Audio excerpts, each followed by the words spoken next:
Hello friends, इस video में आपके सभी डाउट्स को दूर करते हुए बीएड सेकेंड ईयर की सेशनल वर्क इंटर्नशिप डायरी को डिस्कस करने वाले हैं। इस वीडियो में हमारा सब्जेक्ट रहेगा पर्यावरणीय शिक्षा और टॉपिक रहने वाला है पर्यावरण प्रदूषण और उसके नियंत्रण के उपाय क्या क्या रहेंगे। अगर आपको कॉलेज से कोई और टॉपिक मिला है तो आपको कॉलेज के बताए अनुसार ही डायरी को कंप्लीट करनी है, और अगर आपको कोई भी टॉपिक नहीं मिला है तो आप वीडियो में बताए अनुसार सेम टू सेम अपने डायरी को कॉपी करके फिल कर सकते हैं। यहाँ पर दोस्तों बात करेंगे, सबसे पहले पेज पर आपको लिखना होगा टीचिंग सब्जेक्ट लिखना है, साथ में उसका टॉपिक लिखना है कि किस टॉपिक पर आप इस इंटर्नशिप डायरी को कंप्लीट कर रहे हैं।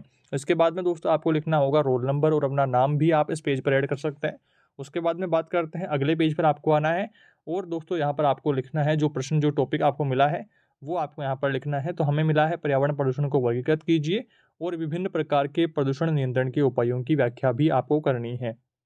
तो अब ये हमारा टॉपिक है और इस पे बनाने के लिए सबसे पहले हम जानेंगे पर्यावरण प्रदूषण क्या होता है, फिर उसको वर्गीकृत करेंगे और उसके बाद में इसके नियंत्रण की उपायों की बात करेंगे और अपनी इंटर्नशिप डायरी के जो 14-15 पेज हमें भरने होते हैं उसको सिंपल वे में बिल्कुल शॉर्ट शॉर्ट लिखेंगे और अलग अलग पैराग्राफ बनाएंगे छोटे छोटे और सुंदर सुंदर अक्षरों में, थोड़ा सा अक्षरों के बीच में गैप डालते हुए।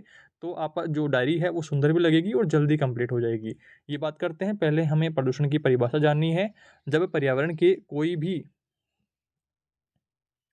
कोई घटक वायु, जल, भूमि आदि अन्य किसी अनचाहे पदार्थों से मिलकर के अपने भौतिक, रासायनिक व जैविक गुणों में परिवर्तन ले आते हैं, तो वह या तो उपयोग के काम के नहीं रहते हैं या फिर वो इस स्वास्थ्य को हानि पहुंचा रहे होते हैं, तो वह प्रक्रिया और परिणाम दोनों ही प्रदूषण कहलाते हैं। अब बात करते हैं प्रदूषण का वर्गीकरण किस प्रकार से करते हैं। तो प्रदूषण को माध्यम, प्रदूषक, प्रभाव एवं स्थितियों के आधार पर अनेक वर्गों में विभाजित किया जा सकता है, जिसमें पहले नंबर पर आता है मानवकृत प्रदूषण, यानी कि जिस जिस प्रदूषण को मानव ने फैलाया है या मानव के द्वारा जो प्रदूषण होता है उसके बारे में बात कर रहे हैं। उसके बाद में दूसरा नंबर है प्राकृतिक, यानी कि जो अपने आप प्रदूषण हो रहे हैं। उसके बाद में तीसरे नंबर पर है जो इनके अलावा भी कोई प्रदूषण है तो वो अन्य में आ जाएगा। थोड़े उदाहरण और डालते हैं यहाँ पर और बात करते हैं उपवर्गों के बारे में। तो मानवकृत प्रदूषण कौन कौन से हैं, जैसे जल प्रदूषण, वायु प्रदूषण, मृदा प्रदूषण, ध्वनि प्रदूषण, तापीय प्रदूषण, रेडियो एक्टिव प्रदूषण, तेलीय प्रदूषण। तो ये सब प्रदूषण जो है ये मानवकृत प्रदूषण है, मानव ने फैलाए हैं। इसके बाद में सेकंड नंबर पर है प्राकृतिक प्रदूषण, जैसे धूल प्रदूषण, भूजल प्रदूषण, वायु प्रदूषण, जंगल की आग आदि से। तो ये सब जो है प्राकृतिक प्रदूषण है, अपने आप ही हो जाते हैं। इसके बाद में अन्य प्रदूषण, जैसे खनन कार्यों से, युद्ध एवं विस्फोटक पदार्थों से, तेल कुओं में आग से, निर्माण कार्यों से, कृषि अपशिष्टों से, वाहनों से, घरेलू कार्यों से इत्यादि जो है ये अन्य प्रदूषण के अंतर्गत आ गए हैं। इसके बाद में सबसे पहले बात करते हैं जल प्रदूषण की। तो जल में किसी ऐसे बाहरी पदार्थ अथवा लवण की उपस्थिति को जल प्रदूषण कहते हैं, जो उसके गुणों को इस प्रकार से प्रभावित कर दे कि वह जन स्वास्थ्य के लिए हानिकारक हो जाए या उसकी उपयोगिता कम हो जाए। इसके बाद में दूसरे शब्दों में जल में किसी अवांछित बाह्य पदार्थ का प्रवेश व इसके लवणों में परिवर्तन, जिससे जल की गुणवत्ता में कमी आती है, जल प्रदूषण कहलाता है।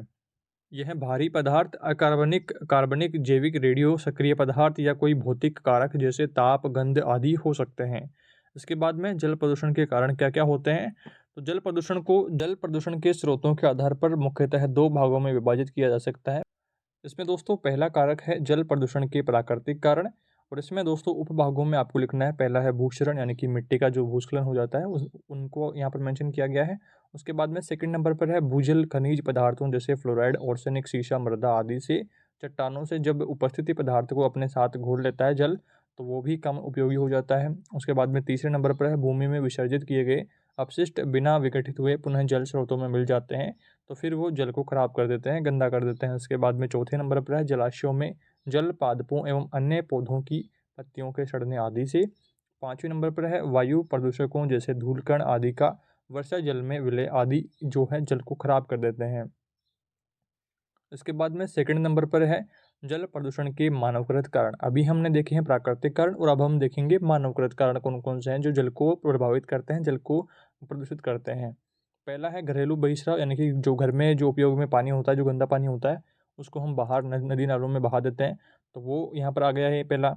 उसके बाद में वाहित मल, यानी कि वाहित मल भी जल प्रदूषण का एक प्रमुख कारण है। जनसंख्या वृद्धि से गाँव, कस्बों, कस्बों का नगरों तथा नगरों का महानगरों में परिवर्तित होने से वाहित मल बहुत अधिक मात्रा में जल स्रोतों में मिलकर के भूमिगत जल तक को भी प्रदूषित कर देता है। वाहित मल के जल में मिश्रित होने से संक्रमण या जैविक प्रदूषण बढ़ जाता है। इसके बाद में बात करते हैं थर्ड नंबर पर औद्योगिक बहिष्राव।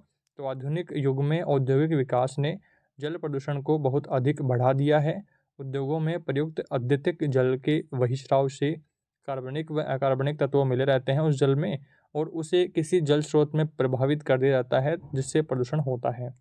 इसके बाद में बात करते हैं प्लास्टिक, दवाइयाँ, चमड़ा, कागज, लुगदी, कृत्रिम रेशा प्रसाधन, पेंट, चीनी, शराब, डिटर्जेंट, उर्वरक, कीटनाशक आदि पदार्थों से संबंधित उद्योगों के अपशिष्ट जल का बहिस्राव sodium, potassium, calcium, ammonium chloride, nitrate, sulphate आदि की आयनों से युक्त होता है, और जल जीवों, वनस्पति एवं पशुओं के साथ ही मानव पर भी विपरीत प्रभाव डालता है।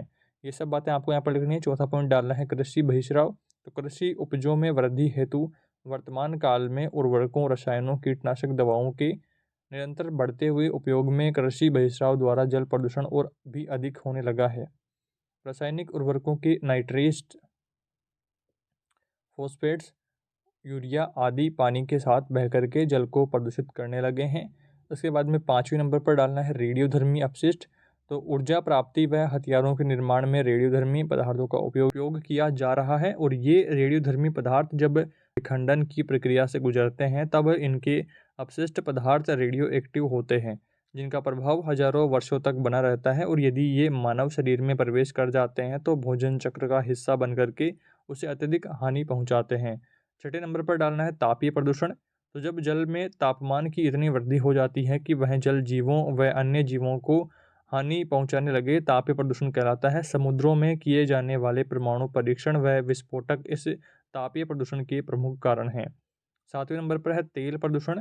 तो पेट्रोलियम तेल से सागरों व महासागरों के जल का निरंतर प्रदूषण होता रहता है। तेल टैंकरों के रिसाव, तेल शोधक कारखानों के रिसाव व सागरीय तेल की खुदाई के समय तेल का एकाएक बाहर निकलना इसका प्रमुख कारण है। यह तेल पानी में मिलता नहीं है, वरन ऊपर ऊपर तैरता रहता है और दूरवर्ती क्षेत्रों तक विस्तृत हो जाता है। मछलियां व अन्य समुद्री जीवों के साथ ही पक्षी व वनस्पति जगत को भी हानि पहुंचती है। इसके बाद में जल प्रदूषण नियंत्रण के उपाय बात करते हैं। तो उपाय में देखिए, जल प्रदूषण आज विश्वव्यापी समस्या है और इसके नियंत्रण हेतु विकसित देश उच्च तकनीक का उपयोग करने लगे हैं। जल प्रदूषण नियंत्रण में दो भागों में बांटा जा सकता है, प्राकृतिक और कृत्रिम शोधन के प्रकार से हम कर सकते हैं। तो पहला है प्राकृतिक और दूसरा है कृत्रिम। इसमें देखिए कुछ पॉइंट्स जो आपको ध्यान रखने हैं। पहला है घरेलू विसराव एवं वाहित मल को उपचारित करने के पश्चात ही किसी जल स्रोत में डाला जाए। और उसके बाद में दूसरे नंबर पर है उपचारित गंदे पानी का उपयोग सिंचाई के लिए किया जा सकता है, क्योंकि इसमें उर्वरकता अधिक होने से इसका उपयोग विशेषतः सब्जियों के उत्पादन में किया जा सकता है। तीसरे नंबर पर है पेयजल स्रोतों के निकट गंदगी इकट्ठा न होने दें। उनके चारों ओर पक्की दीवार बना करके उनमें नहाने व कपड़े धोने पर पूर्ण प्रतिबंध लगा देना चाहिए। चौथे नंबर पर है जल स्रोतों में मृत लाशें न बहाई जाए। जन जागृति व स्वयंसेवी संस्थाओं का योग भी आवश्यक है। इसके बाद में जल शोधन की विधियां कौन कौन सी है। पहली विधि देखिए जल शोधन की प्राकृतिक विधि, जैसे गुरुत्वाकर्षण, तनुकरण, तापमान, सूर्य का प्रकाश, समय, जीवाणु, जलीय वनस्पति आदि से अशुद्धियों की मात्रा कम होती रहती है। इसके बाद में जल संरक्षण की कृत्रिम शोधन की विधियों के बारे में बात करते हैं। पहली है जल की उचित वितरण व्यवस्था। दूसरा है भूमिगत जल का विवेकपूर्ण उपयोग। तीसरे नंबर पर है वनस्पति विनाश पर नियंत्रण। चौथे नंबर पर है जल प्रदूषण से बचाव। पाँचवें नंबर पर है अपशिष्ट जल का शोधन। इसके बाद में बात करते हैं मृदा संरक्षण के बारे में। मृदा संरक्षण का प्रमुख उद्देश्य मिट्टी के कटाव को रोकना तथा उसकी उर्वरक क्षमता को बनाए रखना है, जिससे कि भूमि बंजर न हो पाए। मृदा अपरदन में वृद्धि का मूल कारण मानवीय क्रियाएं हैं। मृदा संरक्षण की विधियों के बारे में बात करते हैं। कुछ विधियां जो महत्वपूर्ण है यहाँ पर देख लीजिए। पहली विधि है वनस्पति आवरण का विकास एवं संरक्षी वृक्षारोपण। दूसरी है पट्टीदार कृषि। तीसरी है वेदिकाकरण। चौथे नंबर पर है सस्यावर्तन या फसल चक्रीकरण। और पाँचवें नंबर पर है समोच्च कृषि। और छठे नंबर पर है पशुचारण पर नियंत्रण। और सातवें नंबर पर है बाढ़ नियंत्रण। आठवें नंबर पर है उर्वरकों व खादों का प्रयोग। नवें नंबर पर है मृदा की उर्वरकता का अनुरक्षण। इसके बाद में बात करते हैं ध्वनि प्रदूषण के बारे में। तो ध्वनि प्रदूषण या शोर अवांछनीय ध्वनि को कहते हैं। कोई ध्वनि जब मंद होती है तो वह मधुर लगती है, किंतु तेज होने पर वह शोर में अर्थात ध्वनि प्रदूषण में बदल जाती है। ध्वनि प्रदूषण के जो स्रोत हैं वो उनकी बात करते हैं। शोर प्रदूषण में 2 वर्गों में बाँटा गया है, प्राकृतिक और मानवीय या कृत्रिम। ध्वनि प्रदूषण पर रोक या नियंत्रण की बात करते हैं तो ध्वनि प्रदूषण का कुप्रभाव कुछ न कुछ लगभग सभी व्यक्तियों पर पड़ता है।